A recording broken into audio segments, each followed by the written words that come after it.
स्वागत है आपका अपने चैनल प्रतिभा ज्ञान पाठशाला में। आज हम उत्तराखंड के कुछ महत्वपूर्ण प्रश्नों को देखेंगे जो एग्ज़ाम के पॉइंट ऑफ व्यू से बहुत महत्वपूर्ण है। यदि आप इसको सही से देख के चलते हैं तो आपके आगामी परीक्षाओं में इससे काफ़ी हेल्प होगी। जो आपके सामने ये प्रश्न आएंगे तो आप इसको सही उत्तर करके ले जाएंगे।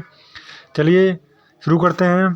पहला प्रश्न है, नीलकंठ महादेव का प्रसिद्ध मंदिर किस जनपद में स्थित है?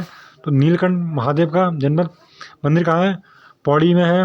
आपको याद रखना है पौड़ी में। और क्या चीज़ है आप मुझे बता के चलना जो इससे संबंधित रिलेटेड चीज़ है पौड़ी में, ठीक है।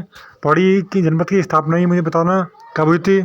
अगला प्रश्न है, महात्मा गांधी ने उत्तराखंड के किस स्थान को भारत का स्विट्जरलैंड कहा है? तो किसे कहा है? कौसानी को कहा है भारत का स्विट्जरलैंड। कहाँ पड़ता है? बागेश्वर में पड़ता है। कहाँ? बागेश्वर में। अगला प्रश्न है, गढ़वाल के इतिहास में झांसी की रानी की संज्ञा किसे दी जाती है? तो गढ़वाल के इतिहास में तेली रेतुली को दी जाती है। किसे? तीलू रोतली जी को। क्योंकि और कुमाऊं में किसे दी जाती है? कुमाऊं में झांसी की रानी की संज्ञा जिया रानी को दी जाती है। किसे? जिया रानी को, जिसके नाम से काठगोदाम में मेला लगता है। किसके नाम से लगता है? जिया रानी के नाम से मेला लगता है काठगोदाम में। काठगोदाम कहाँ पड़ता है? सॉरी, कहाँ लगता है काठगोदाम मेला? ये लगता है नैनीताल डिस्ट्रिक्ट में, हल्द्वानी के पास में है, वहाँ पर है काठगोदाम, ठीक है। नैनीताल डिस्ट्रिक्ट में है ये। और तिले रोतली को किसने किसने हत्या की थी? तिले रोतली जी की ये इसको की थी रामू रजवार ने की थी। किसने? रामू रजवार ने, ठीक है। रामू रजवार ने की थी तिले रोतली की हत्या, जिसे गढ़वाल के इतिहास में कलंक कहा जाता है। अगला प्रश्न है, अलकनंदा और भागीरथी का संगम स्थल कहाँ है? देवप्रयाग में है। देवप्रयाग कहाँ पड़ता है? ये देवप्रयाग पड़ता है टिहरी में। किसका संगम होता है? अलकनंदा और भागीरथी का। और अलकनंदा और मंदाकिनी का संगम कहाँ होता है? अलकनंदा मंदाकिनी का संगम होता है हमारा रुद्रप्रयाग में। कहाँ? रुद्रप्रयाग में होता है अलकनंदा मंदाकिनी का। और अलकनंदा पिंडर का संगम कहाँ होता है? कर्णप्रयाग में। कहाँ? कर्णप्रयाग में होता है अलकनंदा पिंडर का संगम। और अलकनंदा और धौलीगंगा का कहाँ होता है? या विष्णुगंगा का? विष्णुप्रयाग में। कहाँ? विष्णुप्रयाग में। ये कहाँ पड़ता है? चमोली में। और पिंडर भी चमोली में। और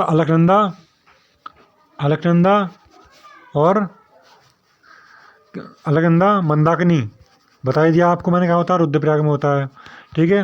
अलकनंदा भागीरथी देवप्रयाग में होता है, आपको बताइए। अलकनंदा पिंडर कर्णप्रयाग में होता है। और अलकनंदा और धौलीगंगा का संगम कहाँ होता है? ये भी हमारा कहाँ होता है? विष्णुप्रयाग में होता है, विष्णुप्रयाग में, ठीक है। अगला है, उत्तराखंड में पेट्रोलियम विश्वविद्यालय कहाँ स्थित है? तो कहाँ स्थित है पेट्रोलियम विश्वविद्यालय? ये हमारा देहरादून में स्थित है। कहाँ? देहरादून में। उत्तराखंड में बोली जाने वाली बोली कौन सी है? गढ़वाली और कुमाऊनी है, ठीक है। गढ़वाली में कितने ज़िले पड़ते हैं और कुमाऊं में कितने ज़िले पड़ते हैं? आप मुझे कमेंट बॉक्स में बताना, ठीक है। चलिए मैं बताता हूँ। गढ़वाल में कितने हैं? 7 ज़िले पड़ते हैं और कुमाऊं में 6। जो कुमाऊं में पड़ते हैं 6, उसमें से एक हमारा सबसे पहले यहाँ से लेते हैं। कहाँ? अल्मोड़ा, बागेश्वर, चंपावत, पिथौरागढ़ और ऊधमसिंह नगर। और कितने हुआ? 1 2 3 4 5। एक कौन सा बचा? एक है हमारा जो बचा, उसका नाम याद नहीं आ रहा है, मैं बताऊंगा आपको नाम याद आएगा तो, ठीक है। और गढ़वाल में कौन से हैं? गढ़वाल में हमारे पड़ते हैं हरिद्वार हो गया, पौड़ी हो गया, टिहरी हो गया, और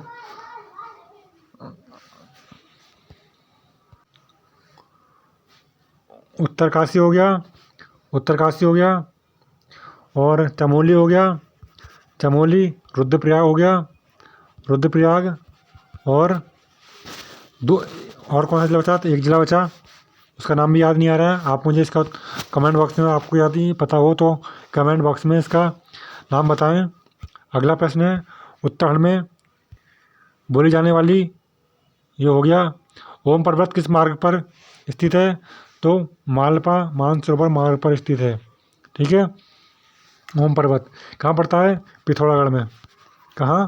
पिथौरागढ़ में, आपको याद रखना है। अगला प्रश्न है, बुग्याल किसे कहते हैं? तो बुग्याल किसे कहते हैं आपको पता होना चाहिए। बुग्याल कहते हैं पहाड़ों के बीच हरे भरे चारागाह को क्या कहते हैं? बुग्याल कहते हैं। जो घास के मैदान होते हैं उत्तराखंड में, उसे कहते हैं बुग्याल।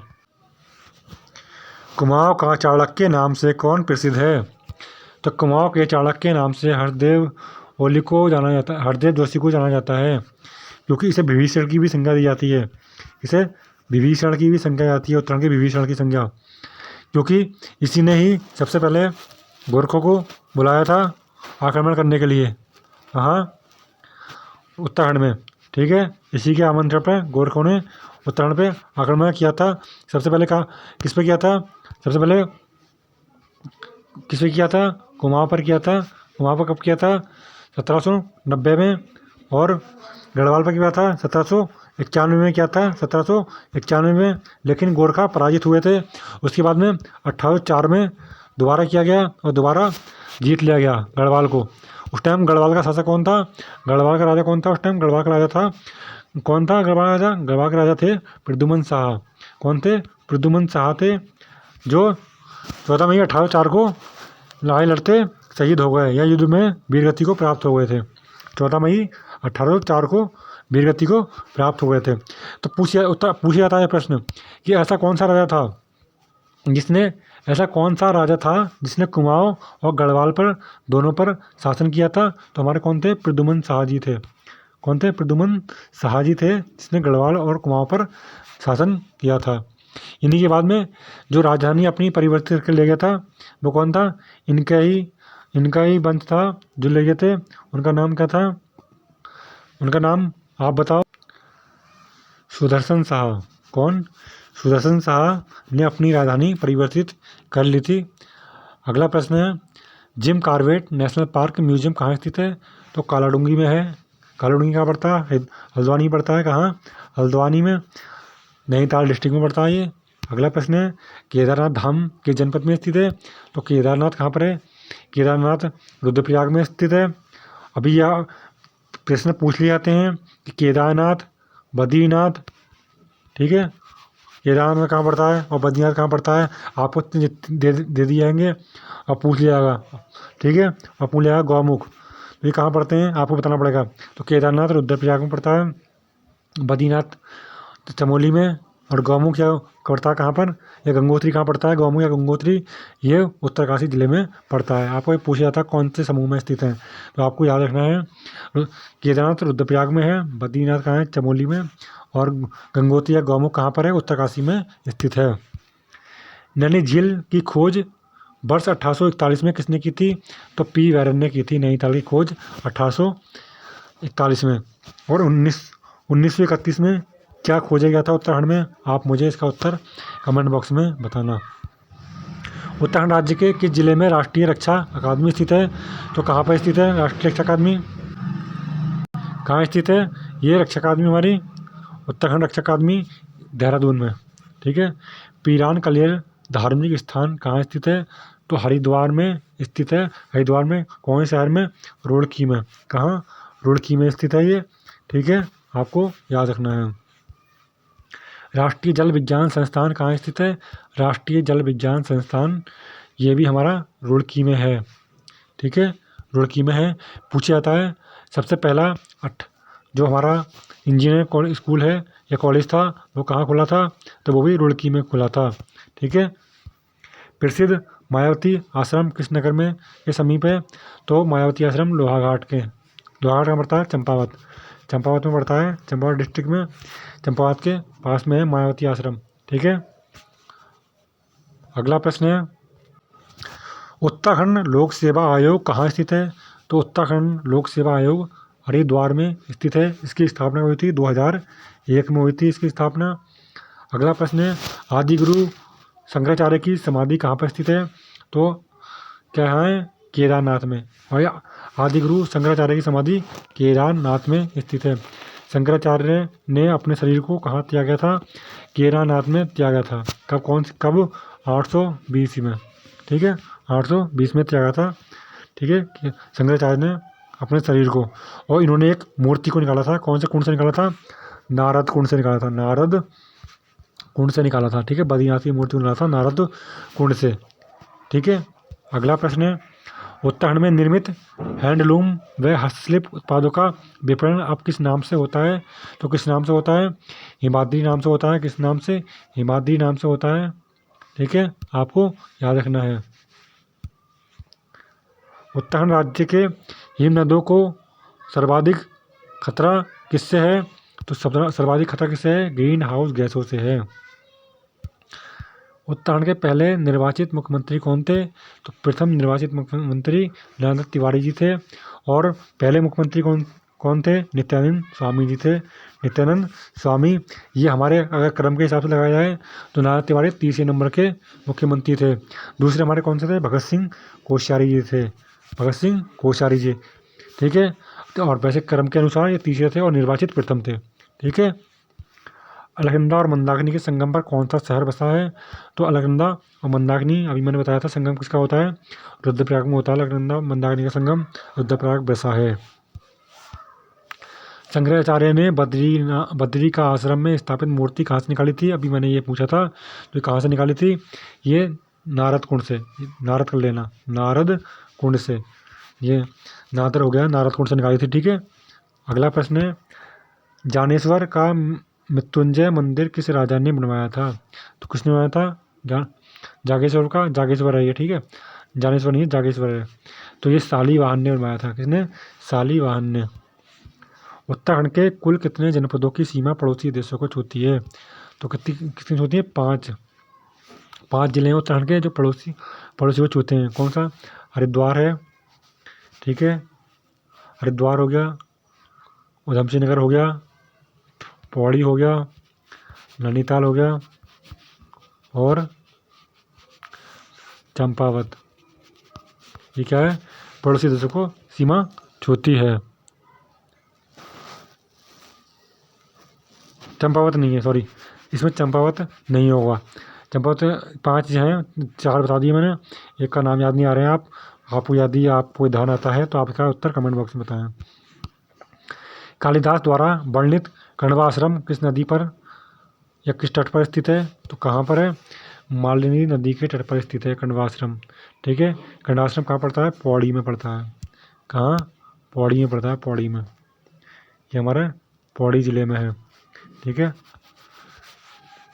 अगला प्रश्न है, उत्तराखंड राज्य का कितना प्रतिशत भूभाग पर्वतीय है? तो कितना है? 88% भाग क्या है? पर्वतीय है। अगला प्रश्न है, भागीरथी नदी अलकनंदा से कहाँ मिलती है? तो देवप्रयाग में मिलती है। स्कंद पुराण में गढ़वाल को किस नाम से जाना जाता है? तो गढ़वाल को स्कंद पुराण में केदार खंड के नाम से जाना जाता है। उत्तराखंड में हस्तशिल्प सामग्री मोष्टा को उत्पादित करने में कौन सा कच्चा माल प्रयोग होता है? अरिगाल का प्रयोग किया जाता है। उत्तराखंड में बकार का उपयोग किसके लिए किया जाता है? तो खाद्यान्न संग्रह के लिए किया जाता है बकार का उपयोग। कौन सा स्थान कैलाश मानसरोवर में सबसे कम दूरी पर स्थित है? तो कौन सा है? नारायण आश्रम स्थित है। गढ़वाल पेंटिंग्स पुस्तक के लेखक कौन है? तो मुकुंदी लाल जी हैं। ठीक है, अभी पूछा जाता है कि श्रीनगर में किसकी है? संग्रहालय किसका है श्रीनगर में? तो मौलाराम का है। ठीक है, आपको याद रखना है। सबसे पहले मौलाराम के चित्रों को दुनिया के सामने किसने प्रस्तुत किया था? तो मुकुंदी लाल जी ने ही किया है। उत्तराखंड में कौन सा मेला काली और गोरी नदियों के संगम पर स्थित है? कौन सा? जौलजीबी मेला लगता है काली गोरी नदियों के संगम पर। ठीक है, पिथौरागढ़ में पड़ता है ये काली गोरी संगम। कहाँ? पिथौरागढ़ में। हुक्का क्लब कहाँ स्थित है? हुक्का क्लब अल्मोड़ा में स्थित है। कब इसकी स्थापना कब हुई थी? 1903 में हुई थी हुक्का क्लब की स्थापना हुई थी। ठीक है, हुक्का क्लब कहाँ स्थित है? अल्मोड़ा में स्थित है। कौन सा राष्ट्रीय राजमार्ग देहरादून को देश के अन्य हिस्सों से जोड़ता है? तो कौन सा जोड़ता है राष्ट्रीय राज्य मार्ग? 45। अगला प्रश्न है, दुग्ध उत्पादों का कौन सा ब्रांड उत्तराखंड में स्थित है या उत्तराखंड से संबंधित है? कौन सा है? आंचल। ठीक है। अगला प्रश्न है, उत्तराखंड के किस स्थान से तिब्बत नेपाल के साथ व्यापार किया जाता है?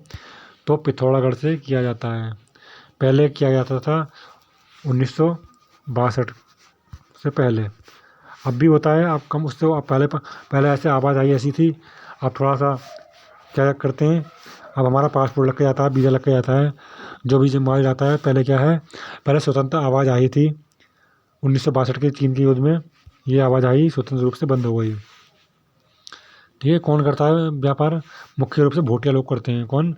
भोटिया जनजाति है हमारी, वो करती है तिब्बत से व्यापार, भोटिया लोग, भोटिया जनजाति। ठीक है। उत्तराखंड में कत्था फैक्ट्री कहाँ स्थित है?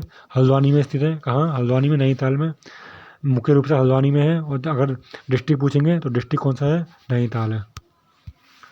उत्तराखंड में कागज़ का सबसे बड़ा कारखाना कहाँ स्थित है? तो कहाँ पर स्थित है, ये पहले बताना है। कहाँ स्थित है? लाल कुआं में स्थित है। लाल कुआं कहाँ पड़ता है हमारा? लाल कुआं पड़ता है हमारा हल्द्वानी के पास में पड़ता है, हल्द्वानी के पास में। और कौन से डिस्ट्रिक्ट में पड़ता है? ये नैनीताल डिस्ट्रिक्ट में पड़ता है। उत्तराखंड में हिंदुस्तान मशीन टूल फैक्ट्री कहाँ स्थित है? तो रानीबाग। रानीबाग कहाँ पड़ता है? नैनीताल में पड़ता है। आपको याद होना चाहिए, रखना चाहिए, कहाँ पर? रानीबाग में। उत्तराखंड में किस स्थान पर नैनी हवाई अड्डा स्थित है? तो पिथौरागढ़ में नैनी हवाई अड्डा स्थित है। गौचर कहाँ पर है? गौचर कहाँ पर है हवाई? चमोली में। कहाँ? गौचर चमोली में है। और फूलबाग कहाँ पर है? फूलबाग कहाँ पर है? हमारे उधम सिंह नगर में है, उधम सिंह नगर में स्थित है फूलबाग। और नैनी कहाँ पर है? नैनी पिथौरागढ़ में है। और चिन्याली शरण कहाँ पर है? उत्तरकाशी में है। चिन्याली शरण कहाँ पर है?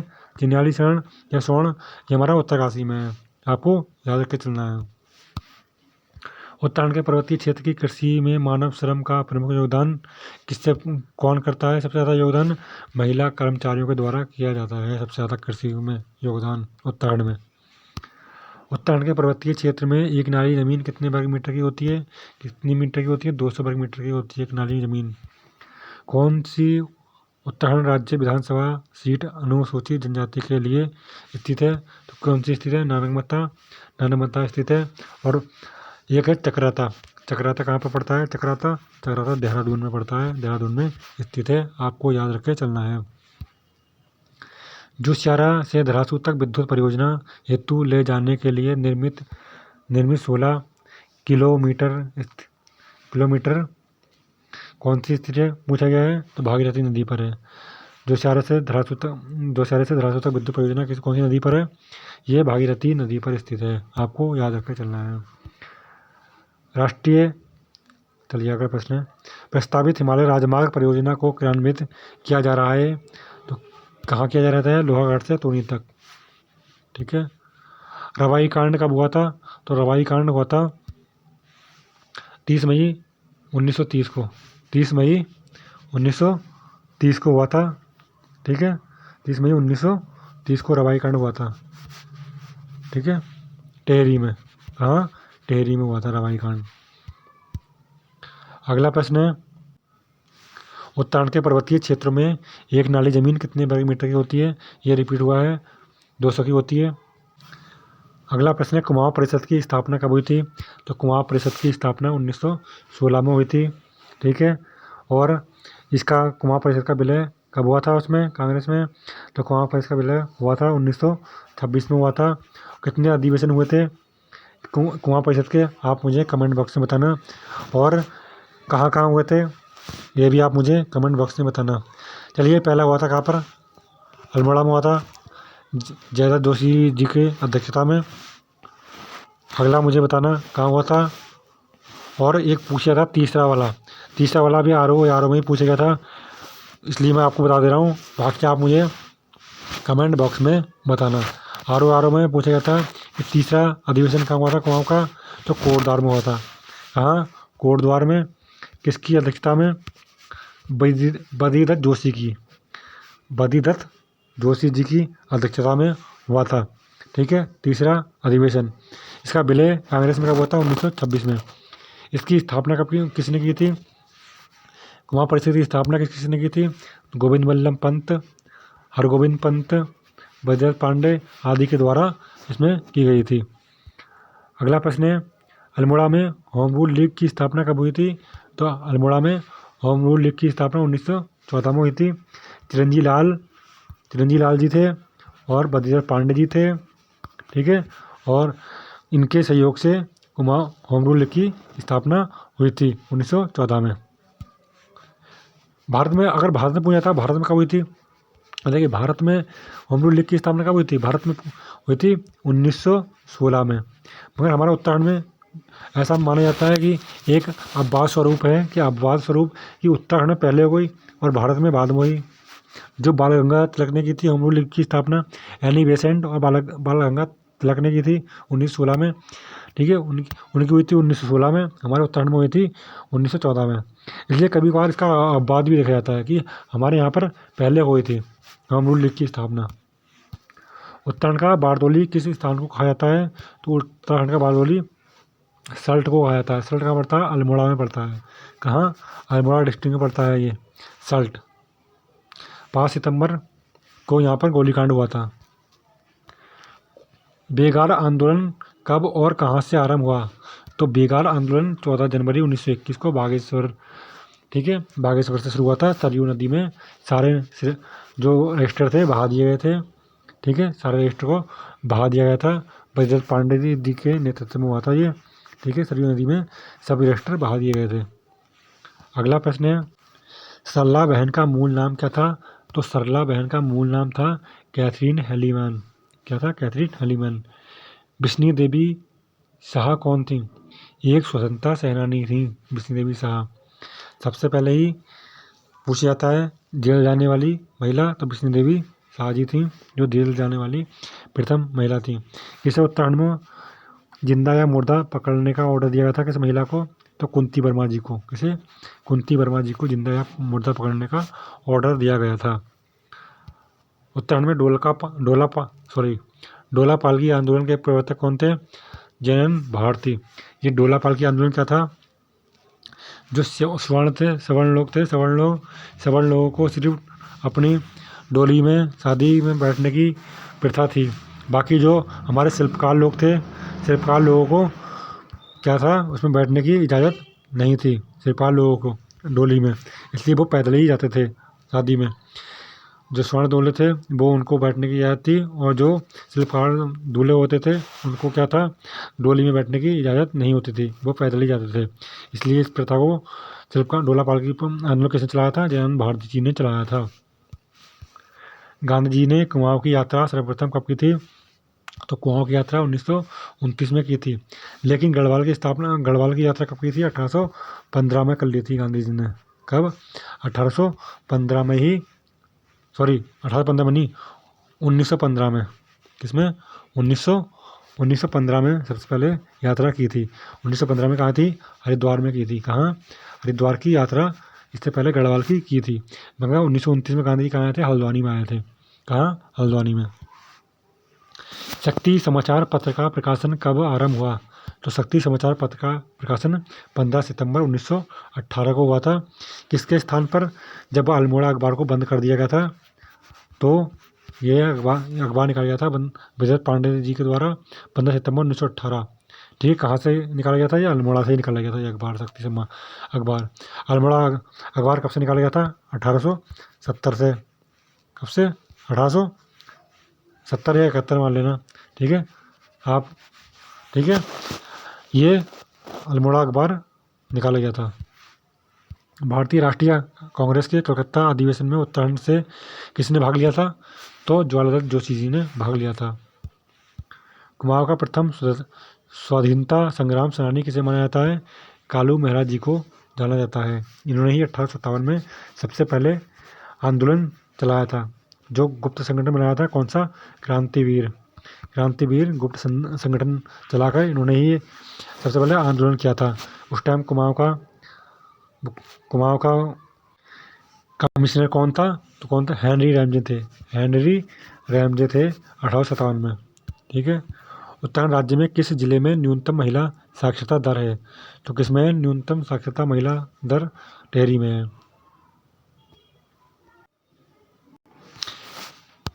ये हमारे आज के महत्वपूर्ण प्रश्न थे जो एग्जाम में आपके बार बार रिपीट होते हैं, पूछे जाते हैं।